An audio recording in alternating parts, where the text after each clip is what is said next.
नानक देव जी के प्रकाश पुरब के मौके तखत श्री केसगढ़ साहिब नतमस्तक हुए सीएम मान बोले पंजाब की अमन शांति लिए की अरदास आनंद मैरिज एक्ट पूरी तरह करांगे लागू। एसजीपीसी चोणां नूं लैके जबरदस्त हलचल सुखबीर बादल शाम 4 बजे कमेटी मैंबरां दे नाल करनगे मीटिंग कल होण वाली चोण नूं लैके बनाई जावेगी रणनीति। सिद्धू मूसेवाला दा नवां गीत रिलीज हरी सिंह नलूआ ते रवायती अंदाज दे विच गाई गई है वार करीब 1.5 घंटे दे विच 2 मिलियन लोकां ने वेख्या गीत। आप एमएलए राजेंद्र पाल कौर छीना दी पिस्तौल वाली फोटो ते विवाद सांसद रवनीत बिट्टू ने कस्या तंज बोले गन कल्चर नूं प्रमोट कर रहे आप एमएलए सूबे दा माहौल खराब विधायक नूं भी रखनी पै रही है पिस्तौल। सुधीर सूरी कतलकांड तो बाद हरकत दे विच पुलिस हिंदू लीडरां दियां वधाई गई सुरक्षा 6 नूं दित्तियां बुलेट प्रूफ जैकटां सुरक्षा कर्मियां दी गिनती भी वधाई। ट्रैक्टर ट्राली जरिए रेते दी ढोआ ढुआई की छूट देने की तैयारी मुख सकत्तर ने ट्रांसपोर्ट ते माइनिंग विभाग के नाल कीती मीटिंग रेते दी ढोआ ढुआई के लिए कानून ढंग लभण दे लिखिया। 95 साल के हुए बीजेपी के सीनियर लीडर लाल कृष्ण अडवाणी प्रधानमंत्री मोदी ने घर जाके दी बधाई रक्षा मंत्री राजनाथ सिंह ने भी दी मुबारकबाद। आज लगेगा साल का आखिरी चंद ग्रहण भारत दे विच शाम 4:15 बजे के बाद दिखेगा असल ज्यादातर इलाकों दे विच होवेगा अंशक ग्रहण।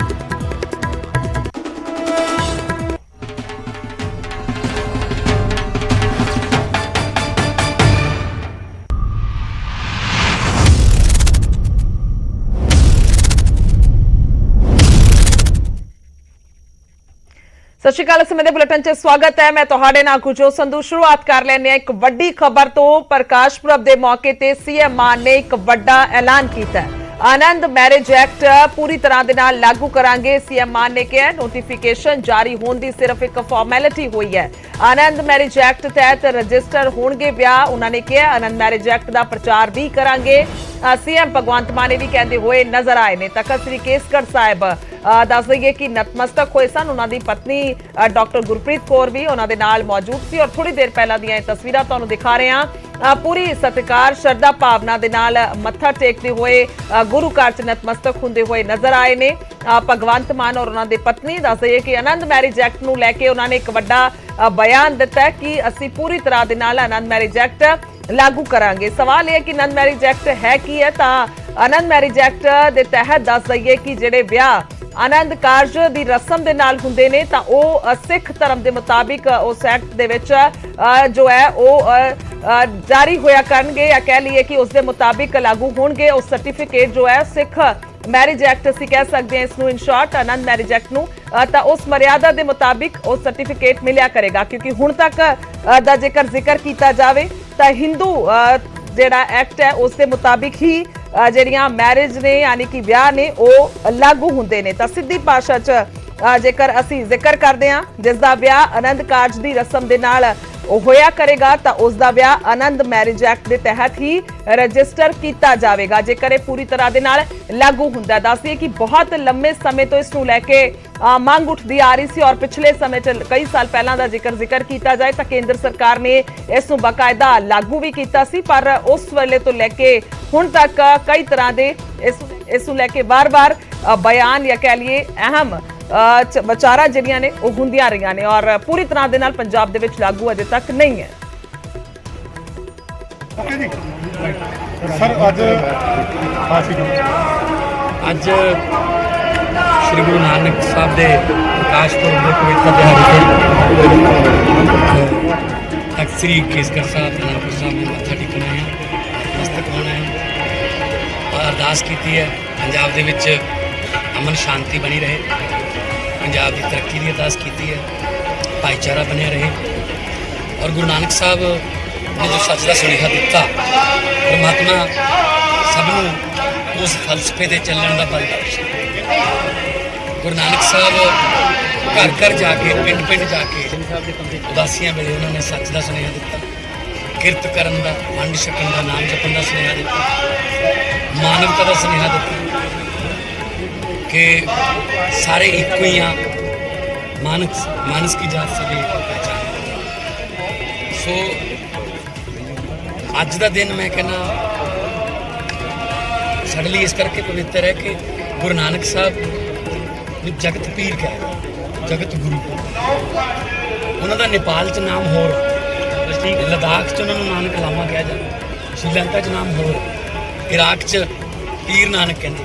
ਸੋ ਜਿੱਥੇ ਜਿੱਥੇ ਵੀ ਗਏ ਉਹਨਾਂ ਨੇ ਆਪਣੀਆਂ ਸਿੱਖਿਆਵਾਂ ਨਾਲ ਵੱਡੇ ਵੱਡੇ ਰਾਜਿਆਂ ਦੇ, ਹੰਕਾਰੀ ਰਾਜਿਆਂ ਦੇ ਹੰਕਾਰ ਵੀ ਤੋੜੇ। ਔਰ ਗੁਰੂ ਨਾਨਕ ਸਾਹਿਬ ਨੇ ਏਤੀ ਮਾਰ ਪਈ ਕੁਰਲਾਨੇ ਤੈ ਕੀ ਦਰਦ ਨਾ ਆਇਆ, ਔਰਤਾਂ ਦੇ ਹੱਕ ਦੇ ਵਿੱਚ ਆਇਆ, ਸੋ ਕਿਉ ਮੰਦਾ ਆਖੀਏ ਜਿਤ ਜੰਮੇ ਰਾਜਾਨ। ਐਡੀਆਂ ਵੱਡੀਆਂ ਗੱਲਾਂ ਉਸ ਵੇਲੇ ਲਿਖੀਆਂ ਕਿ ਅੱਜ ਵੀ ਜੇ ਅਸੀਂ ਉਹਨਾਂ ਤੋਂ ਇੱਕ ਇੱਕ ਪੰਕਤੀ ਤੇ ਵਿਸਥਾਰ ਨਾਲ ਗੌਰ ਕਰ ਲਈਏ ਤਾਂ ਕਈ ਕਈ ਦਿਨ ਲੱਗਣਗੇ ਉਹਨੂੰ ਉਹਦਾ ਅਰਥ ਕੱਢਣ ਨੂੰ। ਗੁਰੂ ਨਾਨਕ ਸਾਹਿਬ ਨੇ ਉਸ ਵੇਲੇ ਲਿਖਿਆ ਸੀ ਪਵਨ ਗੁਰੂ ਪਾਣੀ ਪਿਤਾ ਮਾਤਾ ਧਰਤ ਮਾਤਾ। ਉਸ ਵੇਲੇ ਤਾਂ ਕੋਈ ਫੈਕਟਰੀ ਧੂੰਆਂ ਨਹੀਂ ਕਰਦੀ ਹੋਊਗੀ, ਉਸ ਵੇਲੇ ਤਾਂ ਕੋਈ ਗੰਦਾ ਪਾਣੀ ਦਰਿਆਵਾਂ 'ਚ ਨਹੀਂ ਸੁੱਟਦਾ ਹੋਊਗਾ, ਉਸ ਵੇਲੇ ਤਾਂ ਕੋਈ ਸਪਰੇਆਂ ਨਹੀਂ ਕਰਦੇ ਹੋਣਗੇ। ਪਰ ਉਸ ਵੇਲੇ ਉਹਨਾਂ ਨੂੰ ਇਸ ਗੱਲ ਦਾ ਪਤਾ ਸੀ ਕਿ ਭਾਈ ਇਹ ਤਿੰਨ ਚੀਜ਼ਾਂ ਸੰਭਾਲ ਲਓ। ਪਵਨ ਗੁਰੂ ਹੋ ਗਿਆ, ਗੁਰੂ ਦਾ ਦਰਜਾ, ਪਾਣੀ ਪਿਤਾ ਦਾ ਦਰਜਾ ਤੇ ਧਰਤੀ ਮਾਤਾ ਦਾ ਦਰਜਾ। ਪਰ ਕੋਸ਼ਿਸ਼ਾਂ ਦੇ ਬਾਵਜੂਦ ਅਸੀਂ ਤਾਂ ਲੱਗੇ ਹੋਏ ਹਾਂ, ਸਾਂਝੀਆਂ ਕੋਸ਼ਿਸ਼ਾਂ ਕਰ ਰਹੇ ਹਾਂ ਕਿ ਅਸੀਂ ਆਪਣੀ ਹਵਾ ਨੂੰ ਬਚਾਈਏ, ਅਸੀਂ ਆਪਣੇ ਪਾਣੀ ਨੂੰ ਬਚਾਈਏ। ਔਰ ਉਹੀ ਪਾਣੀ, ਸਤਲੁਜ ਦਾ ਪਾਣੀ, ਜਿਸ ਧਰਤੀ 'ਤੇ ਆਪਾਂ ਖੜੇ ਹਾਂ, ਉਹੀ ਪਾਣੀ ਲੈ ਕੇ 13 ਅਪ੍ਰੈਲ 1699 ਨੂੰ ਗੁਰੂ ਸਾਹਿਬ ਨੇ ਖਾਲਸਾ ਸਾਹਿਬ, ਉਹੀ ਸਤਲੁਜ ਦਾ ਪਾਣੀ ਲੁਧਿਆਣੇ ਤੋਂ ਜਾਂਦੇ ਜਾਂਦੇ ਕੈਂਸਰ ਵੰਡਣ ਲੱਗ ਜਾਂਦਾ, ਕਾਲੇ ਰੰਗ ਦਾ। ਤਾਂ ਸਾਨੂੰ ਇਹਨਾਂ ਚੀਜ਼ਾਂ ਜੋ ਗੁਰੂਆਂ ਨੇ ਬਾਤ ਕੀਤੇ ਹੋਏ ਨੇ, ਵਚਨ ਕੀਤੇ ਹੋਏ ਨੇ, ਜੋ ਗੁਰੂਆਂ ਨੇ ਸਾਨੂੰ ਸਿੱਖਿਆਵਾਂ ਦਿੱਤੀਆਂ, ਇਹਨਾਂ ਦੇ ਚੱਲਣ ਦੀ ਲੋੜ ਹੈ। ਸੋ ਅੱਜ ਗੁਰੂ ਨਾਨਕ ਸਾਹਿਬ ਦੇ ਇਸ ਪਵਿੱਤਰ ਦਿਹਾੜੇ ਦੇ ਮੌਕੇ 'ਤੇ ਮੈਂ ਦੁਨੀਆ ਭਰ ਦੇ ਵਿੱਚ ਬੈਠੇ ਨਾਨਕਲੇ ਵਾਸਾ ਸਿੰਘ ਸਾਰਿਆਂ ਨੂੰ ਮੈਂ ਬਹੁਤ ਬਹੁਤ ਮੁਬਾਰਕ।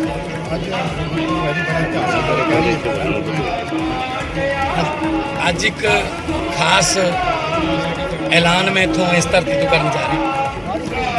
ਆਨੰਦ ਮੈਰਿਜ ਐਕਟ ਜਿਹੜਾ 2016 'ਚ ਵੀ ਨੋਟੀਫਿਕੇਸ਼ਨ ਤਾਂ ਹੋ ਗਈ ਸੀ, ਉਹ ਪਤਾ ਹੀ ਨਹੀਂ ਕਿੱਧਰ ਗਿਆ, ਲਾਗੂ ਨਹੀਂ ਹੋਇਆ, ਜਾਗਰੂਕਤਾ ਹੀ ਨਹੀਂ ਹੈਗੀ ਲੋਕਾਂ 'ਚ, ਤਹਿਸੀਲਦਾਰ ਲੈਵਲ ਤੱਕ ਖਤਮ ਹੀ ਹੋ ਜਾਂਦਾ ਉਹ। ਸੋ ਆਨੰਦ ਮੈਰਿਜ ਐਕਟ ਜਿਹੜਾ ਹੈ ਉਹਨੂੰ ਅਸੀਂ ਪੂਰਨ ਰੂਪ 'ਚ ਲਾਗੂ ਕਰਾਂਗੇ ਔਰ ਜਾਗਰੂਕਤਾ ਵੀ ਲੋਕਾਂ ਦੇ ਵਿੱਚ ਲੈ ਕੇ ਆਵਾਂਗੇ, ਪ੍ਰਚਾਰ ਵੀ ਕਰਾਂਗੇ ਉਹਦਾ ਕਿ ਦੇਖੋ 22 ਸੂਬਿਆਂ ਦੇ ਵਿੱਚ ਲਾਗੂ ਹੈ, ਅਰੁਣਾਚਲ ਪ੍ਰਦੇਸ਼ 'ਚ ਲਾਗੂ ਹੈ, ਤਾਮਿਲਨਾਡੂ 'ਚ ਲਾਗੂ ਹੈ, ਦਿੱਲੀ 'ਚ ਵੀ ਸਰਕਾਰ ਨੇ ਲਾਗੂ ਕੀਤਾ ਹੈ, ਹਰਿਆਣੇ 'ਚ ਲਾਗੂ ਹੈ।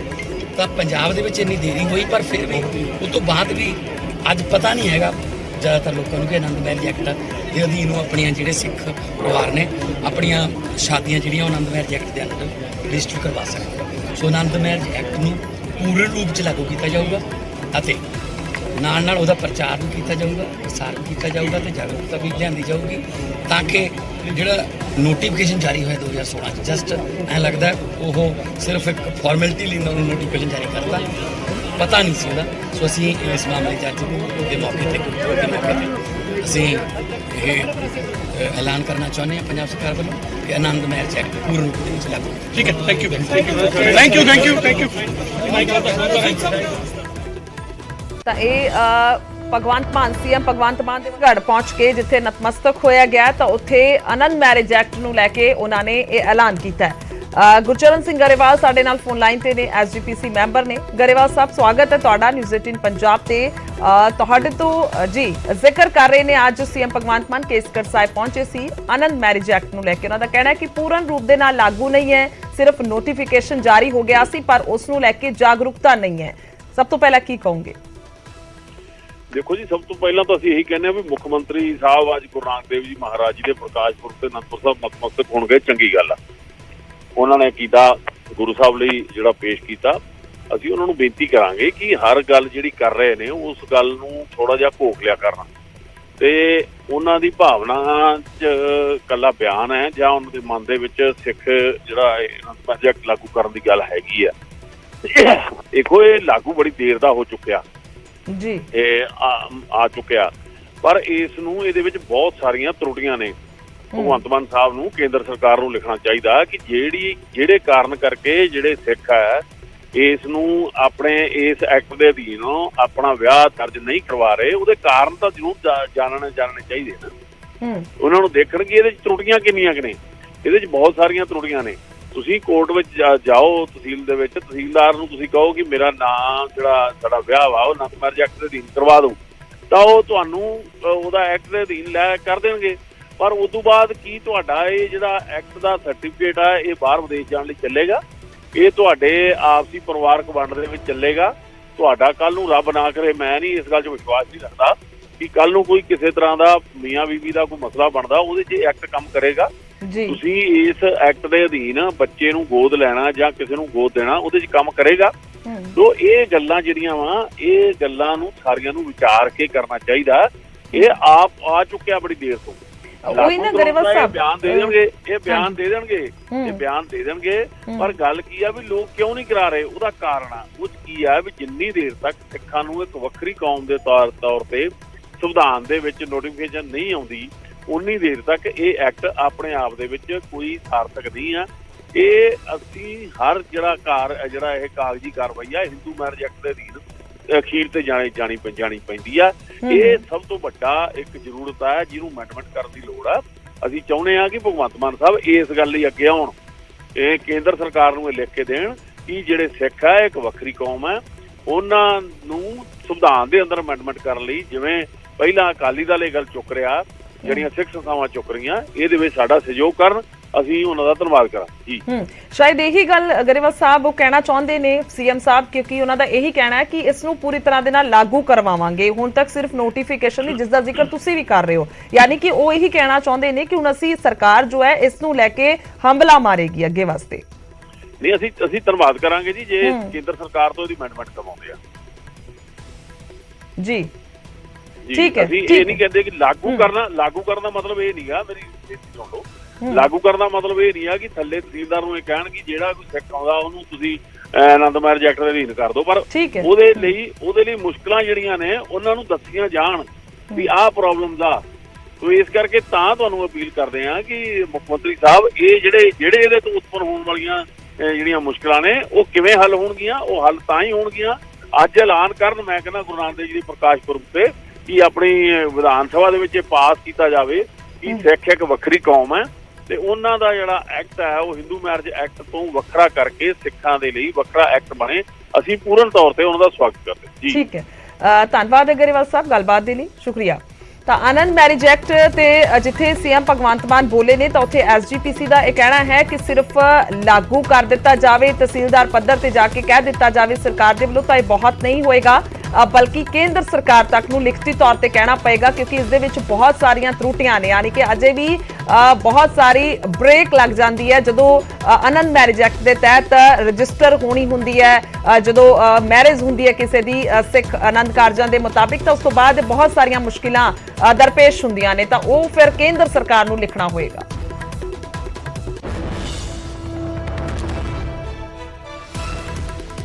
ਤਾਂ ਗੁਰੂ ਨਾਨਕ ਦੇਵ ਜੀ ਦਾ ਅੱਜ ਪ੍ਰਕਾਸ਼ ਦਿਹਾੜਾ ਹੈ, 553ਵਾਂ ਪ੍ਰਕਾਸ਼ ਪੁਰਬ ਹੈ, ਜਿਸ ਨੂੰ ਸਮਰਪਿਤ ਵੱਖੋ-ਵੱਖ ਗੁਰਦੁਆਰੇ ਸਾਹਿਬਾਨਾਂ ਦੇ ਵਿੱਚ ਸੰਗਤ ਨਤਮਸਤਕ ਹੋ ਰਹੀ ਹੈ। 5 ਤਸਵੀਰਾਂ ਤੁਹਾਨੂੰ ਦਿਖਾ ਰਹੇ ਹਾਂ, ਅੰਮ੍ਰਿਤਸਰ, ਦਿੱਲੀ, ਸੁਲਤਾਨਪੁਰ ਲੋਧੀ, ਨਾਡਾ ਸਾਹਿਬ, ਗੁਰਦੁਆਰਾ ਬੰਗਲਾ ਸਾਹਿਬ।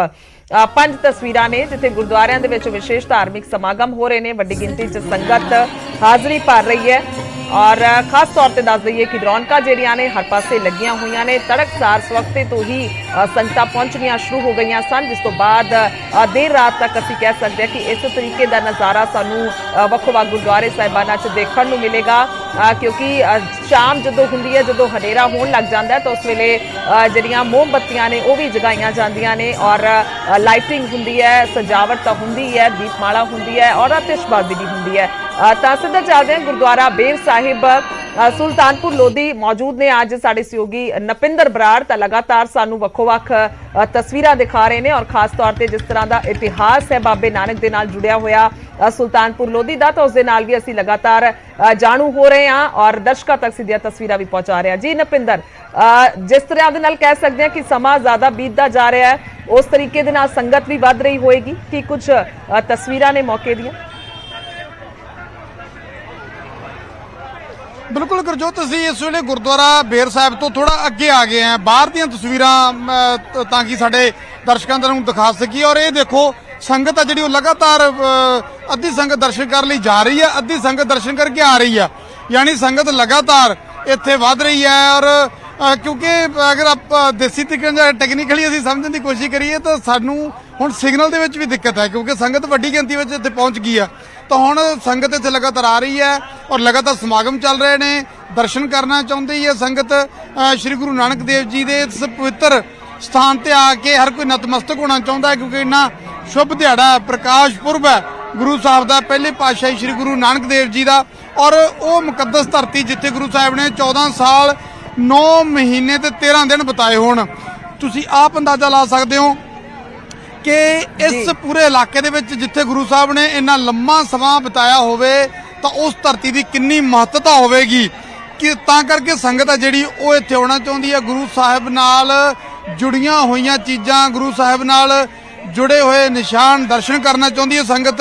ਆਪਣੇ ਪਰਿਵਾਰ ਨੂੰ ਲੈ ਕੇ, ਆਪਣੇ ਬੱਚਿਆਂ ਨੂੰ ਲੈ ਕੇ ਹਰ ਕੋਈ ਇੱਥੇ ਪਹੁੰਚਣਾ ਚਾਹੁੰਦਾ ਤਾਂ ਕਿ ਸ੍ਰੀ ਗੁਰੂ ਨਾਨਕ ਦੇਵ ਜੀ ਨਾਲ ਜੁੜੇ ਹੋਏ ਇਸ ਸਥਾਨ ਤੇ ਆ ਕੇ ਦਰਸ਼ਨ ਕੀਤੇ ਜਾਣ, ਨਤਮਸਤਕ ਹੋਇਆ ਜਾਵੇ ਔਰ ਗੁਰੂ ਦੀਆਂ ਖੁਸ਼ੀਆਂ ਜਿਹੜੀਆਂ ਨੇ ਉਹ ਪ੍ਰਾਪਤ ਕੀਤੀਆਂ ਜਾਣ। ਜਿਸ ਤਰ੍ਹਾਂ ਅਸੀਂ ਸਵੇਰ ਤੋਂ ਲਗਾਤਾਰ ਦੱਸ ਰਹੇ ਹਾਂ, ਇਸ ਸ਼ਹਿਰ ਦੇ ਵਿੱਚ ਕਈ ਗੁਰਦੁਆਰਾ ਸਾਹਿਬ ਨੇ ਗੁਰੂ ਸਾਹਿਬ ਨਾਲ ਸੰਬੰਧਿਤ, ਕਿਉਂਕਿ ਇੱਥੇ ਗੁਰੂ ਸਾਹਿਬ ਹੋਰਾਂ ਦੀ ਭੈਣ ਬੇਬੇ ਨਾਨਕੀ ਹੋਰੀ ਵਿਆਹੇ ਸੀ ਤਾਂ ਗੁਰੂ ਸਾਹਿਬ ਉਹਨਾਂ ਦੇ ਕੋਲ ਇੱਥੇ ਆਏ ਸੀ ਔਰ ਉਹਨਾਂ ਦਾ ਘਰ ਹੈ ਇੱਥੇ। ਹਾਲਾਂਕਿ ਰੈਨੋਵੇਟ ਕਰ ਦਿੱਤਾ ਗਿਆ ਹੈ, ਚੀਜ਼ਾਂ ਬਹੁਤ ਬਦਲ ਗਈਆਂ ਨੇ, ਰੈਨੋਵੇਟ ਕਰ ਦਿੱਤਾ ਗਿਆ, ਪਰ ਨਿਸ਼ਾਨੀ ਹੈ ਇੱਥੇ ਆ ਕੇ ਸੰਗਤ ਉਹਨਾਂ ਚੀਜ਼ਾਂ ਦੇ ਦਰਸ਼ਨ ਕਰਨਾ ਚਾਹੁੰਦੀ ਹੈ ਕਿ ਉਸ ਘਰ ਦੇ ਵਿੱਚ ਬੀਬੀ ਜੀ ਰਹਿੰਦੇ ਹੋਣਗੇ, ਭੈਣ ਜੀ ਰਹਿੰਦੇ ਹੋਣਗੇ, ਗੁਰੂ ਸਾਹਿਬ ਉਸ ਘਰ ਚ ਆਏ ਹੋਣਗੇ। ਔਰ ਜਿਸ ਤਰ੍ਹਾਂ ਕਾਲੀ ਵੇਈ ਜਿੱਥੇ ਗੁਰੂ ਸਾਹਿਬ ਹਰ ਰੋਜ਼ ਇਸ਼ਨਾਨ ਕਰਦੇ ਔਰ ਉਸ ਤੋਂ ਬਾਅਦ ਗੁਰਦੁਆਰਾ ਬੇਰ ਸਾਹਿਬ ਵਾਲੇ ਸਥਾਨ ਤੇ ਆ ਕੇ ਗੁਰੂ ਦੀ ਉਸਤਤ ਕਰਦੇ ਔਰ ਹਮੇਸ਼ਾ ਪੂਜਾ ਪਾਠ ਕਰਦੇ, ਤਾਂ ਉੱਥੇ ਗੁਰਦੁਆਰਾ ਸਾਹਿਬ ਸੁਸ਼ੋਭਿਤ ਕਾਲੀ ਵੇਈ ਹੈ। ਔਰ ਜਿਸ ਕਾਲੀ ਵੇਈ ਦੇ ਵਿੱਚ ਗੁਰੂ ਸਾਹਿਬ ਨੇ ਚੁੱਭੀ ਲਾ ਕੇ 3 ਦਿਨ ਲਈ ਅਲੋਪ ਰਹੇ ਔਰ 3 ਦਿਨ ਬਾਅਦ ਜਿਸ ਜਗ੍ਹਾ ਤੇ ਗੁਰੂ ਸਾਹਿਬ ਦੁਬਾਰਾ ਪ੍ਰਗਟ ਹੋਏ ਉੱਥੇ ਗੁਰਦੁਆਰਾ ਸੰਤ ਘਾਟ ਸਾਹਿਬ ਬਣਿਆ ਹੋਇਆ ਔਰ ਉਸੇ ਜਗ੍ਹਾ ਤੇ। ਔਰ ਇਹ ਉਹੀ ਪਵਿੱਤਰ ਧਰਤੀ ਹੈ ਜਿੱਥੇ ਗੁਰੂ ਸਾਹਿਬ ਨੇ ਮੂਲ ਮੰਤਰ ਬਖਸ਼ਿਸ਼ ਕੀਤਾ ਸੰਗਤ ਨੂੰ ਏਕ ਓੰਕਾਰ ਸਤਨਾਮ ਕਰਤਾ ਪੁਰਖ ਨਿਰਭਉ ਨਿਰਵੈਰ ਮੂਲ ਮੰਤਰ ਸੰਗਤ ਦੀ ਝੋਲੀ ਪਾਇਆ। ਉਹ ਇਹੀ ਪਵਿੱਤਰ ਸਥਾਨ ਹੈ ਜਿੱਥੇ ਗੁਰੂ ਸਾਹਿਬ ਨੇ ਇਹ ਬਖਸ਼ਿਸ਼ ਸੰਗਤ ਤੇ ਕੀਤੀ। ਜਿਸ ਮੋਦੀਖਾਨੇ ਤੇ ਗੁਰੂ ਸਾਹਿਬ ਦੌਲਤ ਖਾਂ ਦੇ ਨੌਕਰੀ ਕਰਦੇ ਰਹੇ ਉੱਥੇ ਗੁਰਦੁਆਰਾ ਹੱਟ ਸਾਹਿਬ ਹੈ ਔਰ ਗੁਰੂ ਸਾਹਿਬ ਵੇਲੇ ਦੇ ਉੱਥੇ ਜਿਹੜੇ ਨੇ ਵੱਟੇ ਤੱਕ ਇਸ ਵੇਲੇ ਮੌਜੂਦ ਨੇ। ਗੁਰਦੁਆਰਾ ਕੋਠੜੀ ਸਾਹਿਬ ਜਿੱਥੇ ਜਦੋਂ ਹਿਸਾਬ ਕਿਤਾਬ ਦਾ ਰੌਲਾ ਪਿਆ ਗੁਰੂ ਸਾਹਿਬ ਪ੍ਰਤੀ ਕਿਸੇ ਨੇ ਜਾ ਕੇ ਮੋਦੀਖਾਨੇ ਬਾਰੇ ਸ਼ਿਕਾਇਤ ਕੀਤੀ ਤਾਂ ਗੁਰੂ ਸਾਹਿਬ ਨੂੰ ਜਿਸ ਕਮਰੇ 'ਚ ਬੰਦ ਕੀਤਾ ਗਿਆ ਉੱਥੇ ਗੁਰਦੁਆਰਾ ਕੋਠੜੀ ਸਾਹਿਬ ਹੈ, ਗੁਰਦੁਆਰਾ ਗੁਰੂ ਕਾ ਬਾਗ ਹੈ। ਤਾਂ ਕਈ ਗੁਰਦੁਆਰਾ ਸਾਹਿਬ ਗੁਰੂ ਸਾਹਿਬ ਨਾਲ ਸੰਬੰਧਿਤ ਇਸ ਇਲਾਕੇ ਦੇ ਵਿੱਚ ਨੇ। ਤੁਸੀਂ ਆਪ ਅੰਦਾਜ਼ਾ ਲਾ ਸਕਦੇ ਹੋ ਕਿੰਨਾ ਮਹੱਤਵਪੂਰਨ ਇਹ ਕਿੰਨੀ ਮੁਕੱਦਸ ਧਰਤੀ ਹੋਵੇਗੀ ਜਿੱਥੇ ਗੁਰੂ ਸਾਹਿਬ ਨੇ 14 ਸਾਲ ਤੋਂ ਵੱਧ ਸਮਾਂ ਬਤੀਤ ਕੀਤਾ। ਔਰ ਇਹੀ ਕਾਰਨ ਹੈ ਕਿ ਹਰ ਕੋਈ ਅੱਜ ਦੇ ਦਿਨ ਆ ਕੇ ਇੱਥੇ ਨਤਮਸਤਕ ਹੋਣਾ ਚਾਹੁੰਦਾ, ਹਰ ਕੋਈ ਗੁਰੂ ਦੀਆਂ ਖੁਸ਼ੀਆਂ ਪ੍ਰਾਪਤ ਕਰਨੀਆਂ ਚਾਹੁੰਦਾ, ਆਪਣੇ ਪਰਿਵਾਰ ਨੂੰ ਆਪਣੇ ਬੱਚਿਆਂ ਨੂੰ ਲਿਆ ਕੇ ਇਸ ਇਤਿਹਾਸ ਨਾਲ ਜੋੜਨਾ ਚਾਹੁੰਦਾ ਹੈ। ਪਹਿਲੇ ਪਾਤਸ਼ਾਹੀ ਸ੍ਰੀ ਗੁਰੂ ਨਾਨਕ ਦੇਵ ਜੀ ਸਿੱਖ ਪੰਥ ਦੇ ਪਹਿਲੇ ਗੁਰੂ, ਉਹਨਾਂ ਬਾਰੇ ਆਪਣੇ ਬੱਚਿਆਂ ਨੂੰ ਦੱਸਣਾ ਚਾਹੁੰਦਾ ਹਰ ਕੋਈ ਪਰਿਵਾਰ। ਜੀ ਬਿਲਕੁਲ ਇੱਕ ਬਹੁਤ ਹੀ ਵੱਡਾ ਇਤਿਹਾਸ ਹੈ ਜਿਸ ਨੂੰ ਜਿੰਨਾ ਵੀ ਫਰੋਲਿਆ ਜਾਵੇ ਉਨਾ ਡੂੰਘਾ ਹੁੰਦਾ ਜਾਂਦਾ ਹੈ। ਨਪਿੰਦਰ, ਤਾਂ ਅਸੀਂ ਯਾਦ ਹੈ ਸਾਨੂੰ 3 ਸਾਲ ਪਹਿਲਾਂ ਅਗਰ ਗੱਲ ਕਰੀਏ 550ਵੇਂ ਪ੍ਰਕਾਸ਼ ਪੁਰਬ ਤੇ ਕਿਸ ਤਰ੍ਹਾਂ ਦੀਆਂ ਰੌਣਕਾਂ ਸਨ, ਬਹੁਤ ਵੱਡੇ ਪ੍ਰਬੰਧ ਕੀਤੇ ਗਏ ਸੀਗੇ ਔਰ ਦੂਰੋਂ ਸੰਗਤ ਇੱਥੇ ਪਹੁੰਚੀ ਹੋਈ ਸੀ। ਅੱਜ ਜਾਣਨਾ ਚਾਹਾਂਗੇ ਤੁਹਾਡੇ ਤੋਂ, ਕਿਉਂਕਿ ਤੁਸੀਂ ਉੱਥੇ ਹੀ ਮੌਜੂਦ ਹੋ, ਕਿੰਨੀ ਕੁ ਵੱਡੀ ਤਾਦਾਦ 'ਚ ਸੰਗਤ ਪਹੁੰਚੀ ਹੋਈ ਹੈ, ਕਿਉਂਕਿ ਦੂਰੋਂ ਵੀ ਲੋਕ ਆਏ ਹੋਣਗੇ। ਇਸ ਵਾਰ ਦੇ ਪ੍ਰਬੰਧ ਕਿਸ ਤਰ੍ਹਾਂ ਦੇ ਨੇ? ਸੁਰੱਖਿਆ ਦੇ ਲਿਹਾਜ਼ ਦੇ ਨਾਲ ਵੀ ਅਸੀਂ ਗੱਲ ਕਰੀਏ ਤਾਂ ਕਿਸ ਤਰ੍ਹਾਂ ਦੀ ਤਸਵੀਰ ਹੈ? ਕਿਉਂਕਿ ਥੋੜੇ ਦਿਨ ਪਹਿਲਾਂ ਸਾਡੇ ਕੋਲ ਖਬਰ ਇਹ ਵੀ ਪਹੁੰਚੀ ਸੀ ਕਿ ਸਫਾਈ ਨੂੰ ਲੈ ਕੇ ਸਮੱਸਿਆ ਹੈ ਔਰ ਬਹੁਤ ਸਾਰੀਆਂ ਹੋਰ ਚੀਜ਼ਾਂ ਵੀ ਨੇ। ਨਪਿੰਦਰ, ਦੇਖੋ ਬਿਲਕੁਲ, ਕਿਉਂਕਿ ਜਿੱਥੇ ਵੱਡੀ ਗਿਣਤੀ ਦੇ ਵਿੱਚ ਸੰਗਤ ਪਹੁੰਚਦੀ ਹੋਵੇ ਉੱਥੇ ਕੁਝ ਨਾ ਕੁਝ ਦਿੱਕਤਾਂ ਤਾਂ ਰਹਿ ਜਾਂਦੀਆਂ ਨੇ, ਪਰ ਫਿਰ ਜਿਹੜੀ ਸਫਾਈ ਬਾਰੇ ਨਿਊਜ਼ 18 ਨੇ ਆਵਾਜ਼ ਚੁੱਕੀ ਸੀ, ਦਿਖਾਇਆ ਸੀ, ਤਾਂ ਉਹ ਤੁਹਾਨੂੰ ਹੁਣੇ ਤਸਵੀਰ ਤੁਸੀਂ ਪੁੱਛਿਆ ਤੇ ਤੁਹਾਨੂੰ ਤਸਵੀਰ ਨਾਲ ਹੀ ਦਿਖਾ ਦਿੰਦੇ ਆ। ਇੱਧਰ ਸਫਾਈ ਚੱਲ ਰਹੀ ਆ ਨਾਲ ਦੀ ਨਾਲ। ਇਹ ਦੇਖੋ ਜਿਵੇਂ ਸੰਗਤ ਆ ਰਹੀ, ਹੁਣ ਸੜਕ ਦੀ ਤਸਵੀਰ ਮੇਰੇ ਨਾਲ ਸੰਦੀਪ ਨੇ ਸਹਿਯੋਗੀ ਸਾਡੇ। ਸੰਦੀਪ ਦੇਖੋ ਤਸਵੀਰ ਦਿਖਾਉਣ ਦੀ ਕੋਸ਼ਿਸ਼ ਕਰੋ, ਸੜਕ ਤੁਹਾਨੂੰ ਸਾਫ਼ ਨਜ਼ਰ ਆਏਗੀ ਔਰ ਦੋਨੇ ਪਾਸੇ ਝਾੜੂ ਵੱਜ ਰਹੇ ਨੇ। ਉਹ ਦੇਖੋ ਉਧਰ ਵੀ ਝਾੜੂ ਵੱਜ ਰਹੇ, ਨਹੀਂ ਕਿ ਇੱਕ ਅੱਧਾ ਝਾੜੂ ਵਾਲਾ ਕੋਈ ਸਾਡੇ ਕੋਲੇ ਆ ਕੇ ਖੜਾ ਹੋਵੇ, ਨਹੀਂ, ਇਹ ਅਚਾਨਕ ਹੀ ਅਸੀਂ ਸਾਡੀ ਨਜ਼ਰ ਪਈ ਹੈ ਔਰ ਦੂਰ ਤੱਕ ਇਹ ਝਾੜੂ ਵਾਲੇ ਸੇਵਾ ਕਰ ਰਹੇ ਨੇ ਤੇ ਸੜਕ ਵੀ ਕਰੀਬ ਸਾਫ਼ ਨਜ਼ਰ ਆ ਰਹੀ ਹੈ। ਜਿੱਥੋਂ ਤੱਕ ਰਹੀ ਅਰੇਂਜਮੈਂਟਸ ਦੀ, ਦੇਖੋ ਪੁਲਿਸ ਵੱਲੋਂ ਸਿਕਿਉਰਿਟੀ ਜਿਹੜੀ ਆ ਉਹ ਤਾਂ ਕੀਤੀ ਗਈ ਹੈ ਮੈਨੇਜ, ਅਲੱਗ-ਅਲੱਗ ਬੈਰੀਕੇਡ ਲਾਏ ਗਏ ਨੇ ਤਾਂ ਕਿ ਐਸਾ ਨਾ ਹੋਵੇ ਕਿ ਕਈ ਵਾਰ ਬਾਹਰ ਤੋਂ ਆਉਣ ਵਾਲੀ ਟ੍ਰੈਫਿਕ ਹੈ ਜਿਹੜੀ ਉਹ ਆ ਕੇ ਫਸ ਜਾਂਦੀ ਹੈ, ਫਿਰ ਪੈਦਲ ਜਾਣ ਵਾਲੀ ਸੰਗਤ ਆ ਜਿਹੜੀ ਉਹਨਾਂ ਨੂੰ ਦਿੱਕਤ ਨਾ ਆਵੇ, ਤੇ ਇਸ ਕਰਕੇ ਬੈਰੀਕੇਡ ਲਾ ਕੇ ਵਹੀਕਲ ਆ ਜਿਹੜੇ ਉਹ ਬਾਹਰ ਰੋਕੇ ਗਏ ਨੇ। ਵੱਖਰੀ ਪਾਰਕਿੰਗ ਦਾ ਪ੍ਰਬੰਧ ਆ ਜਿਹੜਾ ਉਹ ਕੀਤਾ ਗਿਆ। ਪਰ ਹਾਂ, ਜੇ ਤੁਸੀਂ ਸ਼ਤਾਬਦੀ ਸਮਾਗਮਾਂ ਦੀ ਗੱਲ ਕਰੋ ਤਾਂ ਸ਼ਤਾਬਦੀ ਸਮਾਗਮਾਂ ਦੇ ਮੁਕਾਬਲੇ ਤੁਹਾਨੂੰ ਜ਼ਰੂਰ, ਕਿਉਂਕਿ ਉਸ ਵੇਲੇ ਸ਼ਤਾਬਦੀ ਸਮਾਗਮਾਂ ਦੇ ਵਿੱਚ ਬਹੁਤ ਵੱਡੇ ਸਮਾਗਮ ਹੋਏ ਸੀ, ਸ਼ਾਇਦ ਇਸ ਵਾਰ ਉਸ ਤਰ੍ਹਾਂ ਦੇ ਸਮਾਗਮ, ਪਰ ਹਾਂ ਧਾਰਮਿਕ ਪੱਧਰ ਤੇ ਚਾਹੇ ਉਹ ਦਿਨ ਹੋਵੇ ਚਾਹੇ ਅੱਜ ਦਾ ਦਿਨ ਹੋਵੇ ਉਨੀ ਮਹੱਤਤਾ ਹੈ। ਉਸੇ ਤਰ੍ਹਾਂ ਦੇਖੋ ਸੰਗਤ ਹੈ ਜਿਹੜੀ ਉਹ ਅਰੇਂਜਮੈਂਟ ਦੇ ਹਿਸਾਬ ਨਾਲ ਨਹੀਂ, ਸੰਗਤ ਆਪਣੀ ਸ਼ਰਧਾ ਦੇ ਨਾਲ ਆਉਂਦੀ ਆ।